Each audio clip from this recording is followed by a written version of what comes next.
Hope there's someone who'll take care of me when I die. Will I go? Hope there's someone who'll set my heart free, nice to hold when I'm tired. There's a ghost on the horizon when I go to bed. How can I fall asleep?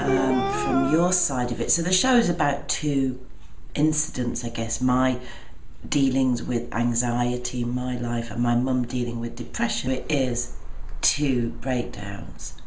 It's a full show but has two people's lives that are intertwined because it's about my mum. Dogs can smell depression. Cats don't get depressed and they don't give a shit if you do.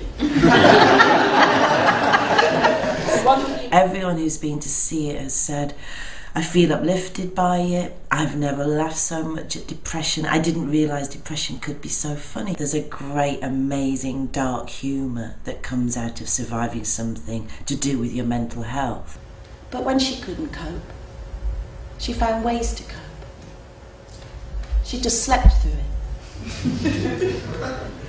It's become more funny as the show has been performed and developed. I think I've got a bit of a comedy on my hands, which is great, but it's also deeply emotional and deeply connects with people. And most of the audience have said, you know, you've made me laugh, but you've made me cry, and that's fantastic. But this is a true story. It's a brutally honest story. But I put myself on the line, and it does connect with people. If it didn't do that, I wouldn't be bothering doing it. I'm doing this because it is important. I want to see this as a let's get it out. Let's get it out there. It's almost a coming out story about depression, and it will get people talking. It's hard to get help for your mental health. And maybe it's because of the history of madness, or maybe it's because of fear, or maybe it's because you just don't know where to go. Well, we ended up in Casualty.